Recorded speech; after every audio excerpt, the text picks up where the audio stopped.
বন্ধুরা, আজকে নতুন রান্নার রেসিপি একটা নিয়ে এলাম। এখানে আমি গরম কড়াইয়ে তেল দিয়েছিলাম, সর্ষের তেল। আর সয়াবিনটা আমি গরম জলে আগে ভিজিয়ে রেখেছিলাম। ভিজিয়ে রেখে ভালো করে টিপে তুলে নিলাম ছেঁকে। এবার তেলে দিয়ে আমি এটা ভেজে নিচ্ছি, বেশ লাল কালার করে ভেজে নিতে হবে বেশ ভালো করে। আজকে খুব সুন্দর একটা নিরামিষের মতন তরকারি হবে, মানে খুব সুন্দর তরকারি হবে। তোমরা এই তরকারিটা দেখতে থাকো, রান্নার ভিডিওটা। এ দেখো আমার সয়াবিনগুলো লাল লাল হয়ে গিয়েছে। এবার সয়াবিনটা আমি নামিয়ে নেবো থালাতে। এই দেখো, এখানে কড়াইটায় তেল দিয়েছি, তেলটা গরম হয়ে গিয়েছে। এখানে আমি পটলগুলো কেটে ধুয়ে রাখা ছিল, এই পটল কোটা আমি দিয়ে দিলাম। এই পটলগুলো আমি ভালো করে একটু চালিয়ে তেলের সঙ্গে লাল করে ভেজে নিতে হবে। ঢাকা দিয়ে দিলাম। এই দেখো, ভালো করে চালিয়ে চালিয়ে পাল্টে মাল্টে দিয়ে লাল লাল করে তুলে নিতে হবে। এ দেখো, পটলটা ভাজা কি সুন্দর হয়ে গিয়েছে। এটাও আমি তুলে নেবো। সয়াবিন ইয়েতেই তুলে নিলাম। আর এখানে মশলা নিচ্ছি জিরে, ধনে, গোলমরিচ।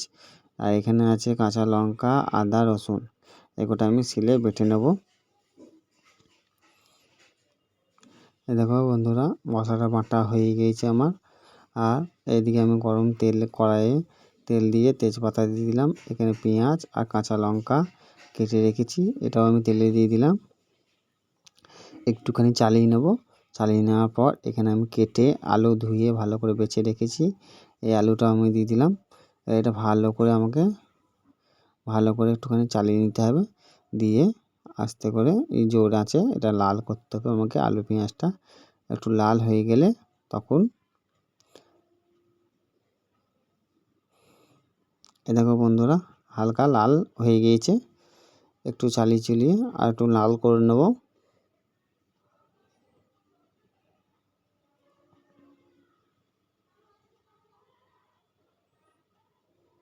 এখানে পরিমাণ মতন হলুদ দিয়ে দিলাম।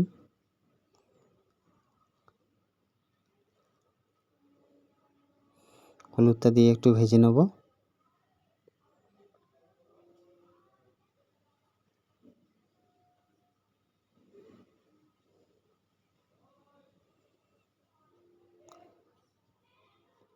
আর এই বেটে রাখা মশলাটা আমি এর মধ্যে দিয়ে দিলাম।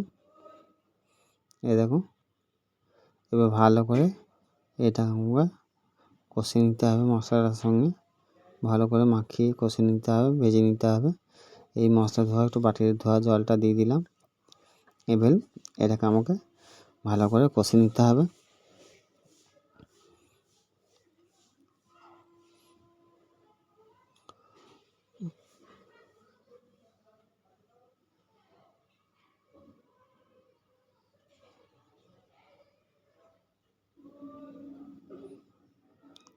দেখো, ঢাকা দিয়ে দেবো।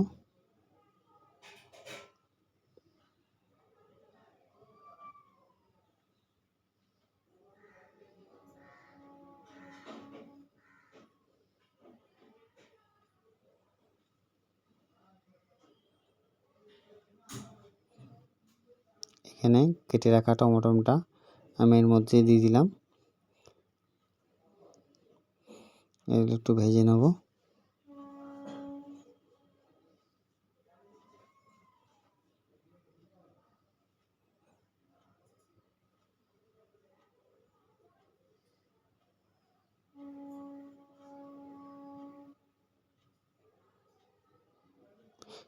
ঢাকা দিয়ে দেবো।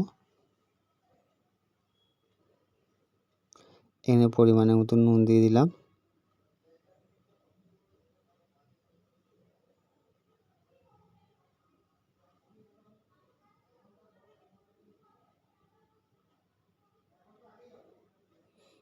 ভালো করে চালিয়ে নেব।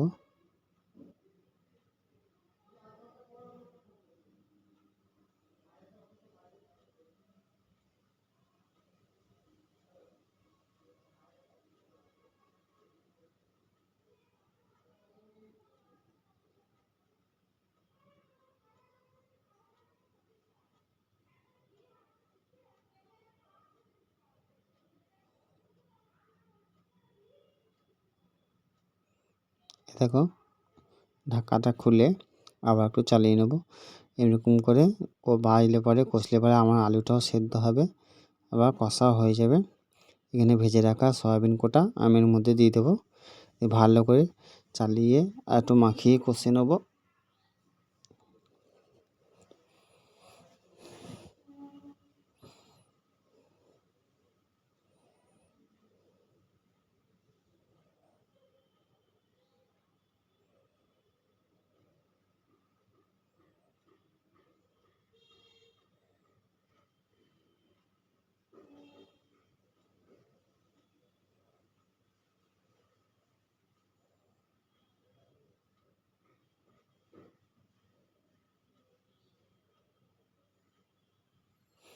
ঢাকা দিয়ে দিলাম, ঢাকা দিয়ে আর একটু রেখে দিলাম।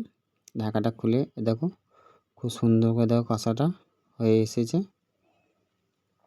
আর একটু কষতে হবে, আমাকে একটু লাল করে কষে নিতে হবে ভালো করে।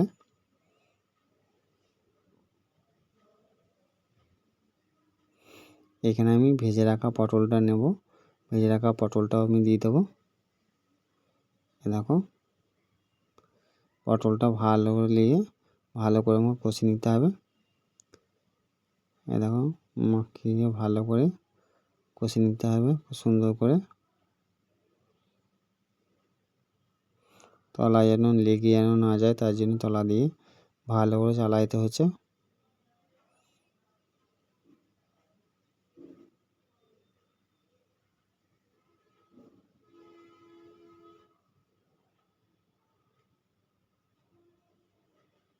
এই ঢাকা দিয়ে দিলাম, ঢাকা দিয়ে ঢাকাটা খুললাম।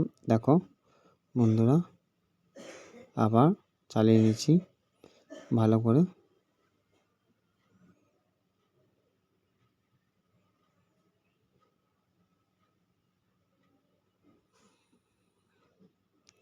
এই দেখো খুব সুন্দর করে কষে নিলাম।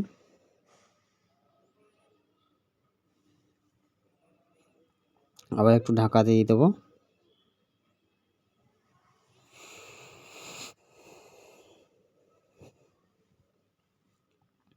এই দেখো ভালো করে চালিয়ে চালিয়ে কষে নিলাম। এবার কষা হয়ে গিয়েছিল আমার, এবার জল দিয়ে দিলাম এখানে আমি পরিমাণের মতন। এবার জলটা একটু বেশি করেই দেবো, কারণ একটু আলুটাও সেদ্ধ হবে, পটলটাও একটু সেদ্ধ হবে ভালো করে।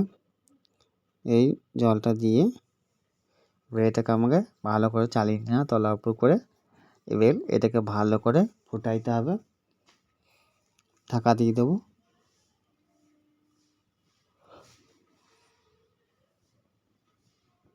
এই দেখো বন্ধুরা কি সুন্দর ফুটেছে। এবার এখানে আমি আস্তে করে কমিয়ে ঢাকা দিয়ে সেদ্ধ হবে, আবার আমার ঝোলটাও অল্প পরিমাণের থেকে যাবে। দুটো আলু আমি এখানে গুঁড়ো করে দিলাম, কেন আলুটা গুঁড়ো করে দিলে ঝোলটা একটু গাঢ় হবে। আর এখানে আমি একটু পরিমাণের মতন চিনি নিলাম, অল্প পরিমাণের মতন চিনিটা দিয়ে দিলাম। এই দেখো চিনিটা দিয়ে চালিয়ে নিলাম, চালিয়ে নিয়ে আবার আমি ঢাকা দিয়ে দেবো। এই দেখো কি সুন্দর করে হয়েছে তরকারিটা। এইটা ঠান্ডা হলে একটু টেনে টেনে নেবে, হালকা টানিয়ে নেবে ঝোলটা। এই হলো আজকে আলু পটল সোয়াবিনে রসার তরকারি। তোমাদের যদি এই রান্নাটা ভালো লাগে লাইক কমেন্ট শেয়ার সাবস্ক্রাইব করো, আর শেয়ার করতে ভুলো না, তো চ্যানেলটা শেয়ার করো আর সাবস্ক্রাইব করো বন্ধুরা। আবার নতুন নতুন রান্নার নিরামিষ ভিডিও নিয়ে আসবো, তোমরা শেয়ার করো, কমেন্ট করো, সাবস্ক্রাইব